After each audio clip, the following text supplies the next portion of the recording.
지역의 이슈를 풀어봅니다. 헬로 이슈토크입니다. 인천시가 부평 캠프마켓 부지에 세우려고 했던 인천 제2의료원이 난항을 겪고 있습니다. 복지부가 재정 부담을 이유로 인천시의 예비 타당성 조사 요구서를 받아들이지 않았기 때문인데요.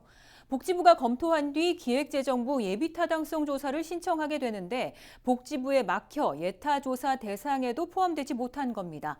한층 어려워진 제2의료원의 설립을 과연 어떻게 풀어가야 할지 짚어봅니다.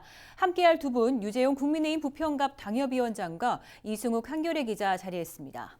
안녕하세요. 안녕하세요.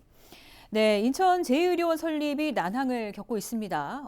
유정복 인천시장은 지난해 말까지 추진 의지를 강하게 내비쳤는데 결국 복지부가 받아들이지 않았습니다. 이유가 뭔가요? 그러니까 이 복지부는 인천 제2의료원 설립 예정지가 수도권 병상 수급 관리 계획상 신규 병상 제한 지역이라고 주장을 하고 있습니다. 예. 복지부는 2023년에 제3기 병상 수급 기본 시책을 수립을 했습니다.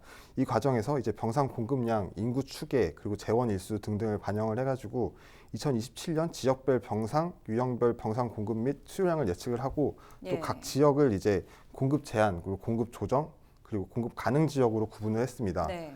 근데 공급 제한 구역이 되면은 이제 병상 공급이 제한되고 점진적으로 병상 수를 줄여야 됩니다. 네. 문제는 이제 인천의 모든 지역이 이제 공급 제한 구역으로 설정이 돼 있다는 점입니다.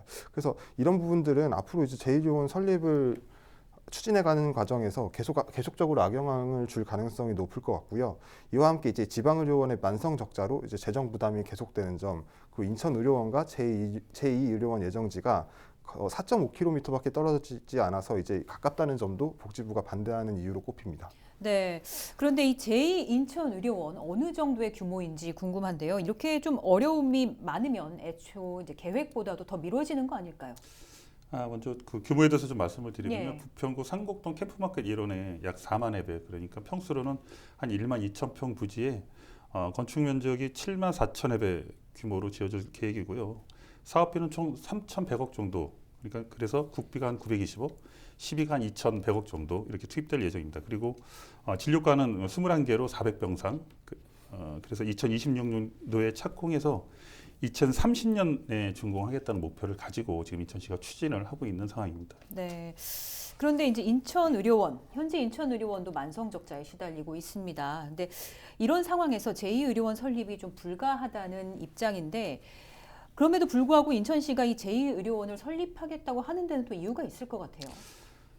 일단 그 제1의료원의 위치가 예.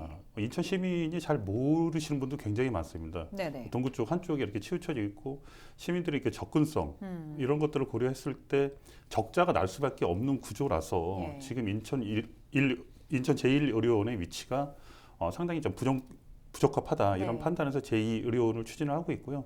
또 잘 아시는 것처럼 공공의료에 대한 우리 코로나 팬데믹 이후로 공공의료에 대한 그런 수요나 기대치가 굉장히 높아졌기 때문에 인천시에서 취집을 하고 있는데 아까 좀 말씀드린 앞에서 우리 그 기자님이 말씀하신 것처럼 복지부에서는 지금 인천시가 올리는 계획들에 대해서 상당히 좀 보완해야 될 것들이 많다 이렇게 판단을 하는데요. 먼저 2020년과 2025년 정부 공공의료 기본 계획에 구체적인 내용이 빠져 있다는 겁니다. 그래서 이 내용을 2026년부터 30년까지 다시 세우는데 공공의료 기본 계획을 구체적으로 수립한 후에 그 다음에 기재부에 올려줘야 기재부에서 예타에 대한 평가를 할 수 있다 이런 입장이라서 인천시도 발빠르게 지금 움직이고는 있다 이렇게 말씀을 좀 드리겠습니다. 네, 그런데 이제 실제 인천시가 진행한 사전 타당성 검토 용역 결과도 있었는데 이게 왜 받아들여지지 않은 건가요?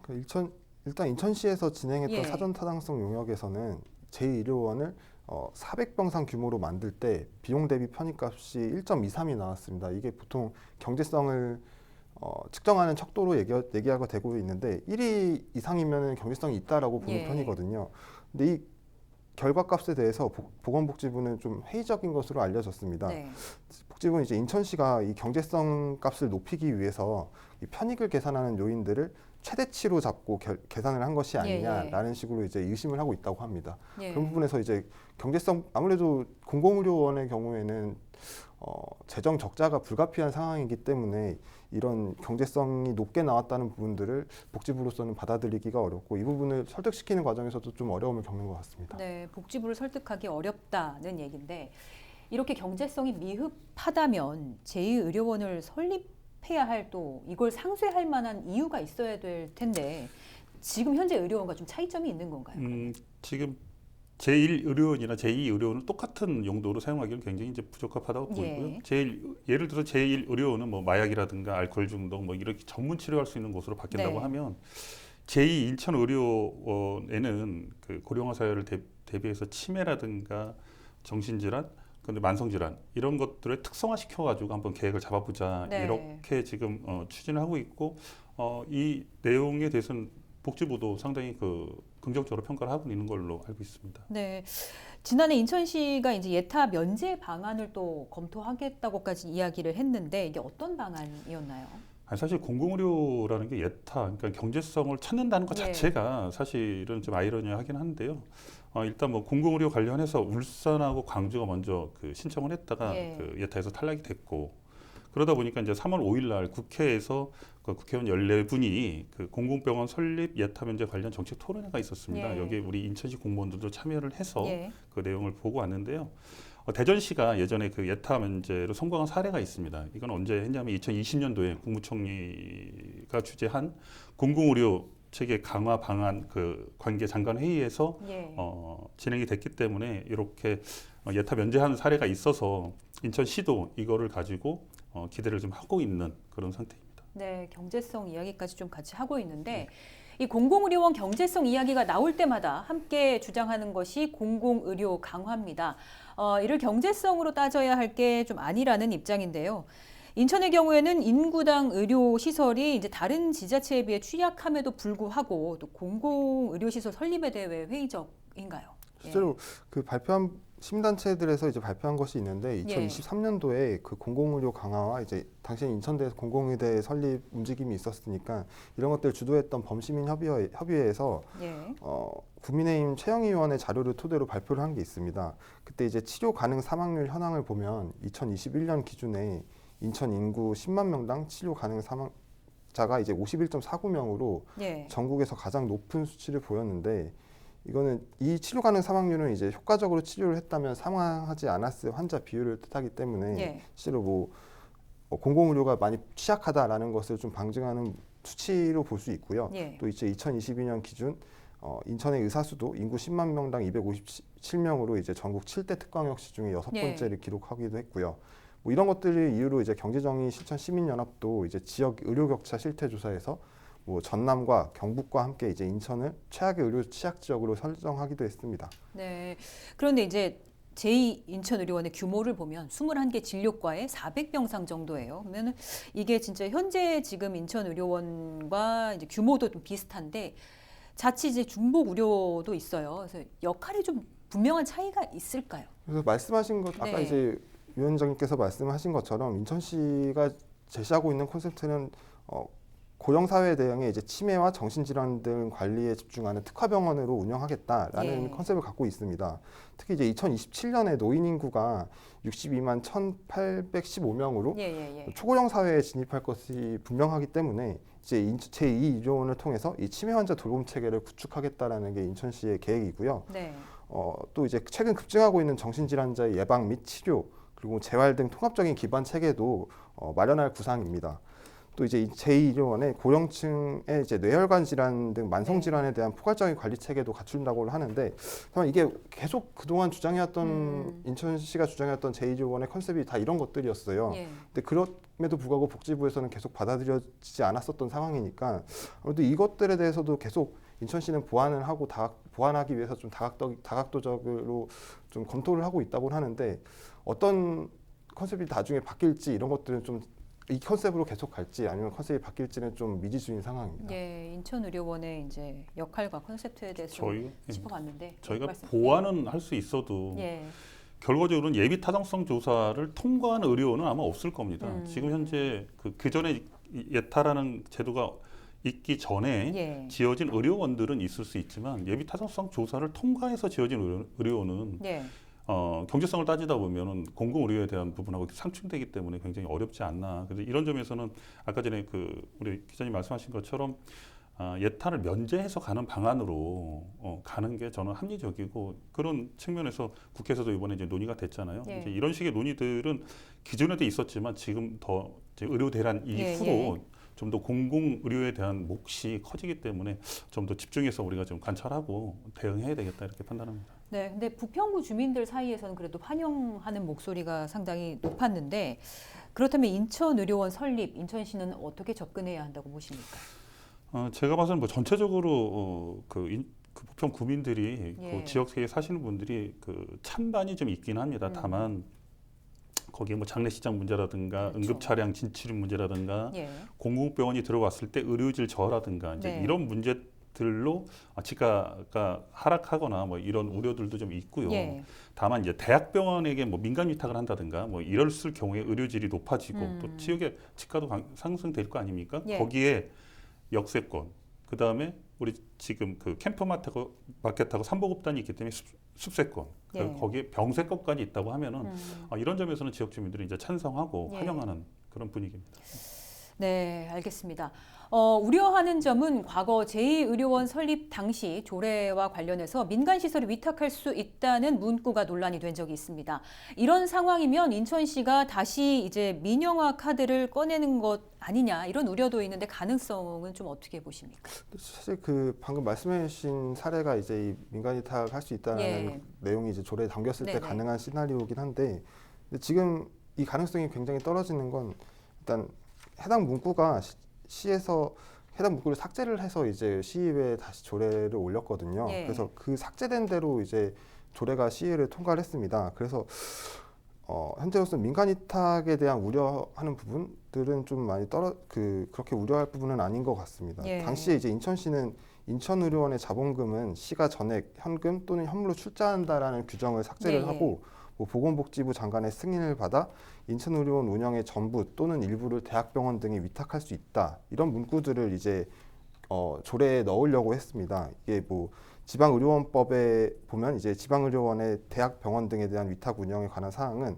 해당 지방자치단체의 조례로 정한다라는 이 문구를 이제 조례를 통해서 실현하겠다 뭐 이런 계획이었는데 근데 이 문구 자체가 이 지방의료원법에 담긴 문구 자체가 굳이 꼭 해당 문구를 조례에 넣어야만 한다라는 그런 얘기는 아니어가지고 이제 각 지방자치들의 자치단체들의 지방의료원 조례들을 살펴보면 이런 문구가 있는 곳도 있고 없는 곳도 있어요. 그래서 당시에 이제 그런 제기됐던 우려점들이 있었던 건데 그런 우려점들이 제기되니까 해당 조례를 발의했던 예. 인천시에서 바로 이제 상임위에 해당 문구를 삭제하겠습니다라는 얘기를 하면서 관련 논란이 이제 사그라든 상황입니다. 네. 최근에 보면은 지금 송도에 세브란스 병원을 지으면서 그 연세대에서 제2인천의료원이 이쪽으로 들어왔으면 좋겠다, 같이 했으면 좋겠다.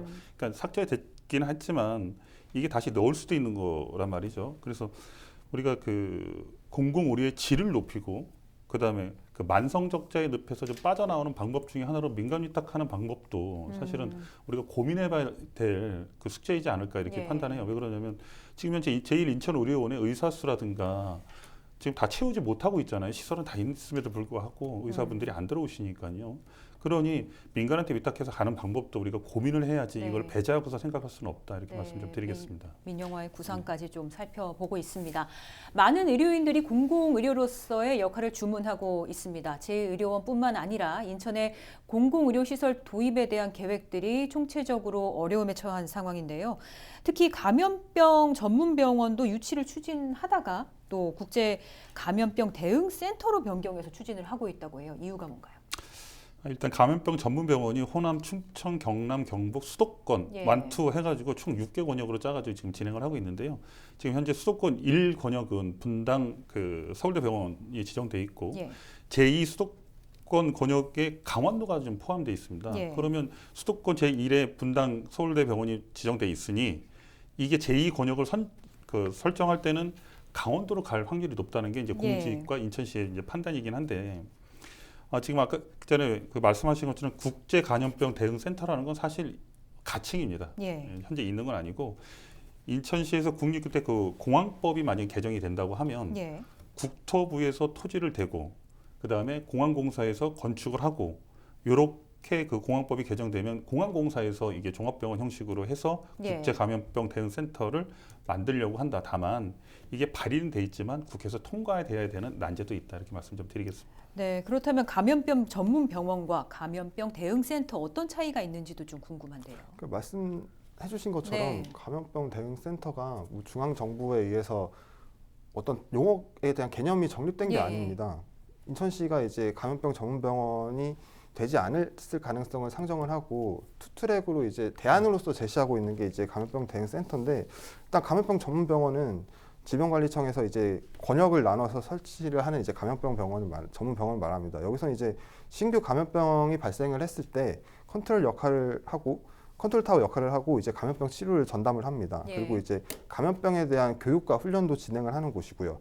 근데 이제 인천시가 생각하고 있는 감염병 대응센터는 인천에 검역소가 있지 않습니까? 예, 공항에도 예. 있으니까. 그래서 특히 항공 관련해서 오시는 분들은 특히 90% 이상이 이제 인천에 있는 검역소를 이용을 하게 되는데, 이 과정에서 이제 뭐 질병 관련해서 감염병 관련해서 문제가 발생하고 신고가 이루어지면 지금은 분당에 있는 서울대병원으로 가게 됩니다. 이런 수요들을 감염병 대응센터를 만들어서 그 수요를 좀 인천에서 대응을 하겠다라는 개념으로 이제 생각을 하고 있는 게 감염병 대응센터고요. 근데 이제 감염병 대응센터라는 용어를 인터넷에 쳐보면은 뭐 광명시나 강원군에서 하고 있는 것들이 있어요. 근데 예. 그런 것과는 또 차이가 있는 개념이어서 나중에 이 이름 자체가 어떻게 바뀔지는 또 모르는 상황입니다. 네, 현실적으로 좀 유치 가능성이 있다고 보십니까? 현실적으로는 그러니까 인천시에서도 이 감염병 대응센터에 대해서는 크게 구체적으로 많이 말을 하지 않고 있는 이유가 네. 일환으로 이제 어쨌든 감염병 전문 병원을 유치하겠다라는 전략이 살아 있거든요. 그래서 이 감염병 전문 병원을 가장 우선적으로 생각하고 있기 때문에 대응센터가 실제로 설립될지 이게 개념조차 없는 거기 때문에 좀 미지수인 상황이라고 아직은 보고 있습니다. 미지수다. 근데 우리가 그 네. 감염병 전문병원 얘기도 하고 있지만 사실 영종도의 상황을 잘 살펴보면 예. 영종도에는 진짜 그 종합병원식으로 해서 들어오지 않으면 시민들의 그 의료에 대한 그 민원을 해결할 수 없는 상태입니다. 특히나 그 관문으로 지금 돼 있잖아요. 공항에 있다 보니까 예. 그러니까 민간이 됐든 그 공항공사가 됐든 이런 것들은 법안이 빨리 처리가 돼서 우리가 이전에 들어와야 예. 시민들이 좀 안전하게 생각할 수 있다 이렇게 판단하고요. 코로나나 뭐 이런 것들 다 해외에서 들어오지 국내에서 발생하지 않잖아요. 그래서 네. 필요하다고 생각합니다. 그렇죠. 근데 추가로 조금 궁금한 게 인천의료원의 경우에는 심뇌혈관 센터에 전문의가 없어서 지금 운영이 안 되는 상황이라고 하는데, 이 제2의료원을 생각할 게 아니라 지금 현재 있는 의료원에 대한 대책부터 좀 필요한 게 아닌가 이런 생각도 들거든요. 좀 어떻게 보세요? 의사분들에게 예. 높은 페이를 준다고 해서 지금 들어오는 것 같지는 않아요. 다만 예. 이게 의사분들의 자기 이력이잖아요. 이력과 경력에 의료원 경력이라는 게 이런 걸 다는 거에 대해서 좀 불편하게 생각하는 것도 좀 있지 않나 이렇게 판단을 해서, 아까 전에 우리가 좀 공공의대에 대해서 말았는데 예. 이런 차원에서 유정복 시장님도 공공의대 설립에 대해서는 굉장히 적극적이세요. 그리고 또 양계 정당, 그러니까 민주당이나 국민의힘이나 다 똑같이 인천대하고 예. 다 그 협업을 해서 가겠다라고 다 그 얘기를 하고 있기 때문에 공공의대에 대한 문제들이 먼 훗날 이런 그 공공의료의 질을 높이고 또 공공의료의 인력을 확보하는데 굉장한 역할을 할 거라 저는 그렇게 판단을 합니다. 먼저 공공의대가 먼저다 그러면 반드시 해야 될 숙제이기도 하고요. 네. 공공의료라는 게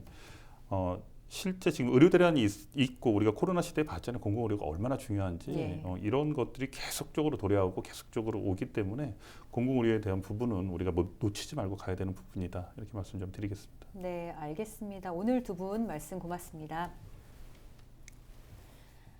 네, 오늘은 난항을 겪고 있는 제2인천의료원 설립과 인천 공공의료의 현실에 대한 이야기까지 나눠봤습니다. 오늘 순서는 여기까지입니다. 시청해주신 여러분 고맙습니다.